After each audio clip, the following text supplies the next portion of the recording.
शुरुआत में एक डरी हुई लड़की दिखाई जाती है। उसे ज़हनी सुकून नहीं है, किसी बात को लेकर वो इतना डरी हुई है कि काफी डिस्टर्ब है। उसके जिस्म पर अजीब तरह के काले निशान बने हुए थे और बार बार वो डॉल डॉल इन्हीं गुड़िया का नाम ले रही थी, जो बताते हुए वो काफी डर जाती है। इस डरी हुई लड़की के सामने उसका दोस्त बैठा था, जिसे ही वो अपनी सारी बात बता रही थी। तब वो लड़का उसे संभालता है, तसल्ली देता है कि तुम रिलैक्स हो जाओ, डरने वाली कोई बात नहीं है। पर इसका कोई फायदा नहीं हुआ कि उसने फूट फूट कर रोना शुरू कर दिया। और फिर तभी उसे अपनी दोस्त के पीछे एक बच्चे जिसने सफेद रंग के कपड़े पहने हुए थे उसकी आत्मा दिखाई देती है, जिससे वो और डर गई, अपना कंट्रोल खो देती है। इसीलिए वो एक फोक यानी कांटा लेकर अपने गले में घुसा लेती है। तेजी से उसका खून बहने लगा, जिससे वहीं उसकी मौत हो जाती है। यहीं पर एक डॉल भी पड़ी हुई थी, उसे दिखाकर ये सीन इधर ही कट हो जाता है। अगले सीन में हम एक फैमिली को देखते हैं जो हाल ही में एक नए टाउन में रहने के लिए आए थे और आज के दिन वो एक चर्च में एक फेस्टिवल जिसे कम्युनियन के नाम से जाना जाता है वो मनाने के लिए आई थी। जैसे कम्युनियन यहाँ पर शुरू हुआ, हम इस फैमिली की बड़ी बेटी सारा को देखते हैं जिसके साथ उसकी मोम बैठी हुई थी। कम्युनियन खत्म होने के बाद सभी लोग बाहर आ गए। यहाँ तभी एक घबराई हुई औरत सारा के पास आई और अपनी बेटी जिसका नाम मेरी सोल है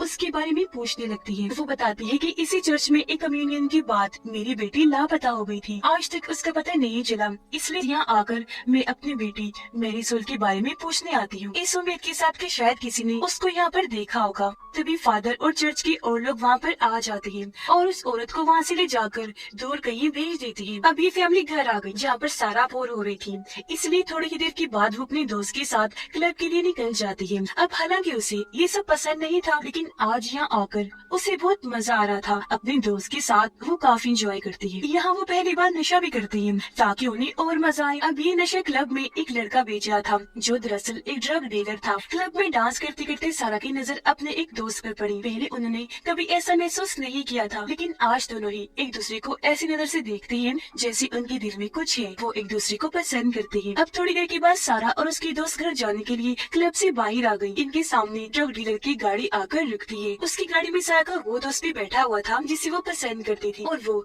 ड्रग डीलर की गाड़ी में आकर बैठ जाती है। वो लड़का अजीब तरह की घटिया बातें करने लगता है। फिर थोड़ी देर के बाद वो गाड़ी जंगल में ले जाने लगा, ये कहकर कि हम लोग थोड़ी देर और साथ रहेंगे और इंजॉय करेंगे। पर सारा की दोस्त कहती है कि ये तुम कहाँ लेकर जा रहे हो, हमें मेन रास्ते से जाना है। पर वो बात नहीं मानता, इसीलिए दोनों की बहस होने लगती है। लेकिन तभी सारा एकदम से बोलकर गाड़ी रुकवा देती है, कहती है कि रुको जल्दी से गाड़ी, अभी मैंने सफेद कपड़ों वाली बच्ची को देखा है। अब सारा को उसकी फिक्र होने लगी कि न जाने वो बच्ची कौन है जो यहाँ इस टाइम जंगल में घूम रही है, वो कहीं गुम न हो गई हो। इसलिए गाड़ी से बाहर आकर वो उसे ढूंढने लगती है, पर उसे बाहर एक डॉल के अलावा और कुछ नहीं मिलता। इसलिए वो उस डॉल को ही अपने पास रख लेती है, ये सोचकर कि ये भी जरूर उस बच्ची की ही होगी और जब वो बच्ची हमें दोबारा नजर आई तो हम ये उसे दे देंगे। लेकिन बच्ची पूरे रास्ते दोबारा दिखाई नहीं दी, इसलिए सारा उस डॉल को अपने साथ घर ही ले आती है। ये डॉल बिल्कुल उसी लड़की की डॉल जैसी थी जिसे हमने शुरुआत में देखा था। अगले दिन सारा जब नहा रही थी तो वो अपनी बाजू पर अजीब तरह का काला निशान देखती है, लेकिन सारा इसको नजरअंदाज करके अपनी दोस्त से मिलने उसके पास चली जाती है, जहाँ उसकी दोस्त कहती है कि इस टाउन की मैंने एक कहानी सुनी है जिसमें एक कम्युनियन वाली लड़की जिसने सफेद लिबास पहना हुआ था, कहा जाता है कि उसकी आत्मा लोगों को दिखाई देती है। उसके पास एक डॉल थी जो सबके मुताबिक कर्स्ड है, जिसे बुरा माना जाता है। जिसके पास भी वो होगी उसके साथ अच्छा नहीं होगा और हो सकता है कल रात सारा तुम्हें उस बच्चे की आत्मा ही दिखाई दी हो, ये डॉल उसी की कर्स्ड डॉल हो। पर सारा को इन बातों पर यकीन नहीं आता, इसीलिए वो फादर के पास जाती है ताकि वो जान सके कि सच में डॉल कर्स्ड है या बस मन गलत कहानियां हैं। तो फादर डॉल को भी चेक करते हैं और ये भी बताते हैं कि नहीं, और ना ये डॉल कर्स्ड है बल्कि ये तो आम सी बच्चों के खेलने वाली डॉल है और कुछ नहीं। पर यहाँ हम फादर के चेहरे को देखकर अंदाजा लगा लेते हैं कि उनके अंदर कुछ और ही चल रहा है, वो कुछ छुपाने की कोशिश कर रहे हैं। थोड़ी ही देर बाद सारा घर आकर नहाने लगती है। एक बहुत ही डरावनी आत्मा जिसने भी सफेद कपड़े पहने हुए थे वो सारा पर हमला कर देती है। वो अपने खतरनाक से हाथों से उसका मुंह पकड़ लेती है, जिसके साथ ही सारा खुद को एक कुएं में पाती है जहाँ पर पानी भर रहा था। वो खुद को यहाँ पाकर काफी घबरा जाती है और फिर तभी उस छोटी बच्ची की आत्मा जिसने सफेद कपड़े पहने हुए थे वो नीचे से सारा पर हमला कर देती है और उसे खींचकर पानी में डुबोकर मारने की कोशिश करती है। सारा दोबारा से ऊपर आ गई, डर की वजह से वो चिल्लाने लगती है है। जहाँ तभी बाथरूम में आकर उसके मोम डैड सारा को संभालते हैं, जो चिल्लाने के बाद बेहोश हो गई थी। उसके मोम डैड उसे होश में लाते हैं और अब उन्हें सारा की ये हालत देखकर गुस्सा आ जाता है।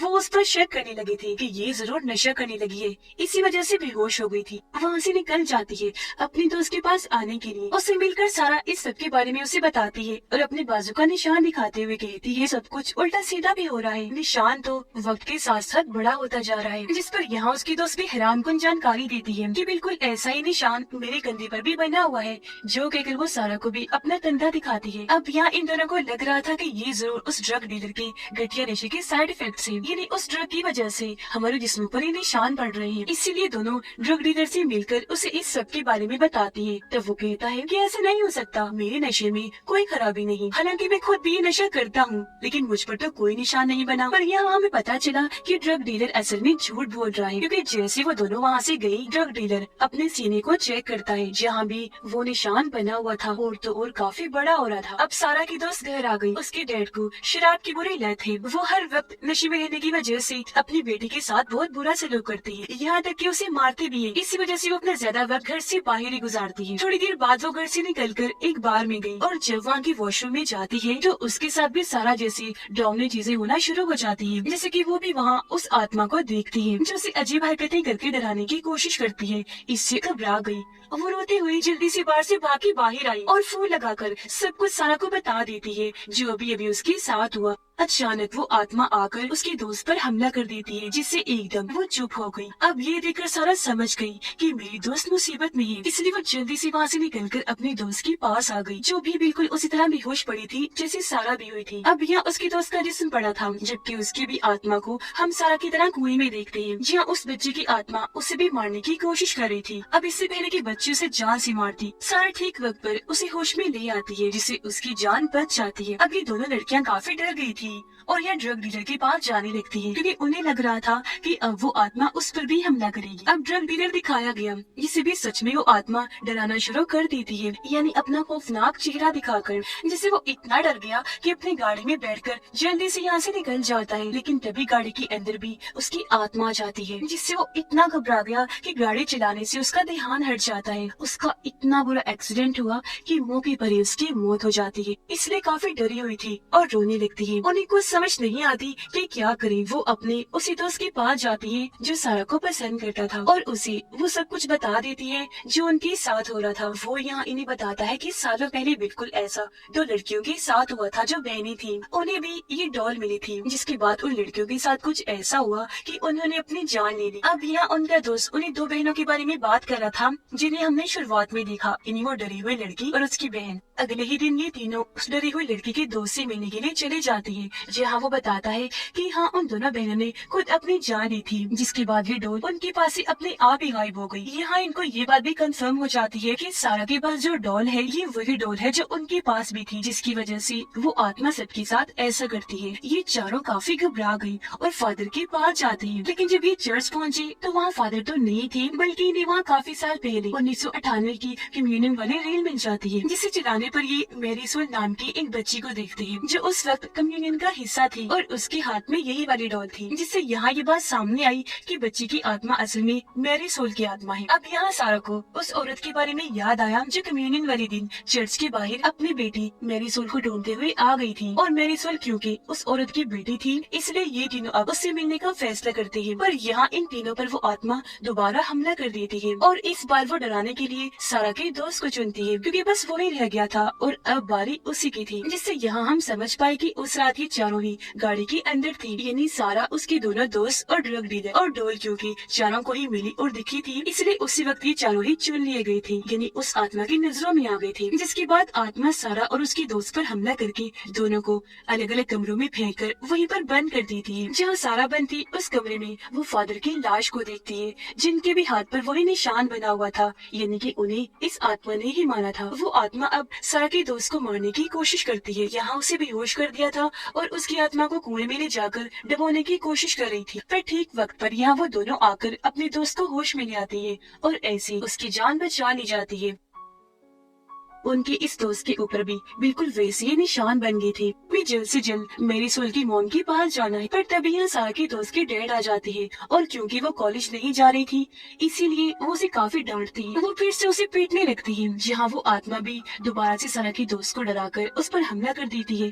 पर इस बार वो खुद को बेहोश होने से तो बचा लेती है, लेकिन डर की वजह से उसने अपने डैड पर चाकू से वार कर दिया था, जिससे दुखी होकर वो काफी रोने लगी। अब सारा और उसका दोस्त मेरी सोल की मोम के पास पहुंच जाती है, मेरी सोल के बारे में पूछती है और अपना अपना वो निशान भी दिखाती है, जो देखकर वो औरत समझ जाती है कि जो कर्ज मेरी बेटी पर था वो अब इन लोगों पर भी आ चुका है। बताती है कि मेरी बेटी के जिस्म पर अचानक से इस तरह के निशान बनने लगे थे, जिस वजह से हर कोई उसे दूर भागता था और उसे प्यार नहीं करता था। वो हालांकि बच्ची थी, जो प्यार उसे चाहिए था वो उसे कभी नहीं मिला। कम्युनियन वाले दिन भी सब उसका मजाक बना रहे थे, इसलिए वो रोते हुए वहाँ से भाग गई, जिसके बाद कभी लौट कर नहीं आई। उसकी मोम रोने लगी। तब सारा उन्हें तसल्ली देती है कि आप घबराएं नहीं, अगर मुझे आपकी बेटी की आत्मा दोबारा मिली तो मैं उसे जरूर प्यार करूंगी। जो कहकर ये दोनों यहाँ से चले गए। अब इनसे मिलने सारा की दोस्त आई, जिसके बाद ये तीनों उस आत्मा की तलाश में निकल जाती है। जैसे एक वीरान जगह पर पहुँचे, बच्चे की आत्मा दोबारा से इन पर हमला करने लगी और बार बार मारने की कोशिश करती है। वो फिर सारा पर हमला करती है और उसे खींचकर दोबारा से उस कुएं में ले आई। सारा के सामने उस बच्चे की आत्मा थी, सफेद कपड़ों में, जो अब धीरे धीरे उसकी तरफ बढ़ने लगी। लेकिन यहाँ वो सारा की जान लेने, उसे तकलीफ देने की बजाय उसके गले से लग गई। ये देखकर सारा घबराहट हो गई, लेकिन तभी उसे इस बच्चे यानी मेरी सोल की मोम की बातें याद आने लगी कि उसे प्यार कभी नहीं मिला, क्योंकि उस वक्त हर कोई उसे दूर रहता था, प्यार नहीं करता था, क्योंकि उसका पूरा ही जिस्म निशानों से जो भर गया था। यहाँ तक कि कोई भी उसे छूने से भी डरता था। तो अब यह सारा समझ गई कि मेरी सोल चाहती थी कि लोग उससे बिना डरे उससे प्यार करें, इसलिए मेरी सोल को भी वो गले से लगा लेती है। लेकिन तभी उस कुएं में पानी भरने लगा, जिसमें सारा डूबने लगती है, लेकिन वो फिर भी मेरी सोल को नहीं छोड़ती, उसे गले से लगा के ही रखती है। अब ये चीज उसकी आत्मा ने देख ली थी, इसलिए वो खुद ही यहाँ से चली जाती है। और अब सारा के हाथ में उसका स्केलेटन इन्हें ढांचा आ गया था, जिसके फौरन ही बाद सारा कुएं से बाहर आ गई और अब उन्हें लग रहा था कि सब ठीक हो गया है। ये तीनों गाड़ी में बैठकर यहाँ से चली जाती है। दोनों लड़कियां किचन में जब अपने लिए कुछ बना रही थी, तो कमरे में वापस जाने पर सारा देखती है कि उसकी छोटी बहन ने उस डॉल को हाथ में पकड़ा हुआ है। तब सारा जल्दी से वो डॉल उसके हाथ से छीन लेती है, लेकिन हैरत, वो निशान अब उसकी छोटी बहन के भी हाथ पर बन गया था, जो देखकर सारा सोच में पड़ जाती है कि ये कैसे मुमकिन हो सकता है, क्योंकि बच्चे की आत्मा तो जा चुकी थी। उसकी आत्मा को सुकून मिल गया था क्योंकि सारा ने उसे प्यार जो कर लिया था। लेकिन तभी वहाँ कमरे में अजीबोगरीब डरावनी चीजें होना शुरू हो जाती है, जैसे कि लाइट्स जल बुझ रही थी और बेड अचानक से ऊपर उठा और फिर दूर जाके गिरता है, जिसके साथ ही कमरे के एक कोने से एक डीमन यानी शैतान की जैसी आत्मा बाहर आती है। और अब इसी के साथ कहानी मेरी सोल के पास्ट यानी माजी में चली जाती है, जहाँ हमें पता चला कि ये डॉल असल में मेरी सोल की भी नहीं थी, बल्कि उसे तो ये कुछ जंगल में से मिली थी जब वो खेल रही थी। उसने जैसे डॉल को हाथ में लिया तभी से उसके जिस्म पर ये निशान बनना शुरू हो गई थी, यानी कि ये डॉल काफी पहले से ही कर्ज थी। जो इस डॉल के अंदर था वो कोई आम आत्मा नहीं थी, बल्कि वो था एक डीमन, एक खतरनाक शैतान, जो कि सभी को ऐसे मारता है। इन्हीं डॉल के जरिए पहले उन्हें कर्ज करता है, फिर उन्हें बेहोश करके आत्मा को ले जाकर उनकी जान लेता है। मतलब कि एक बार अगर इस डॉल को किसी ने छू लिया तो इसके अंदर का शैतान उसको कभी नहीं छोड़ेगा। और अब खतरा सारा की बहन को था। यहाँ ये बात भी साफ हो गई कि किसी को भी मेरी सोल ने नहीं मारा, बल्कि वो तो हर बार सभी को इसलिए नजर आती थी क्योंकि वो यहाँ इन्हें समझाने आया करती थी कि उस डॉल से दूर रहें और इस निशान की वजह से नफरत ना फैलाएं, इस तरह के वहम से दूर रहे और सबको प्यार करें, अपनाएं, जो प्यार उसे कभी नहीं मिला था, क्योंकि यहाँ पर वो सब कुछ डीमन कर रहा था और उसने मेरी सोल पर बस अपना कंट्रोल किया हुआ था। और अभी कष्ट तब तक चलता रहेगा जब तक कि इस डॉल को तबाह न किया जाए। इस ड्राउनी एंडिंग के साथ ही इस फिल्म की कहानी यहीं पर खत्म हो जाती।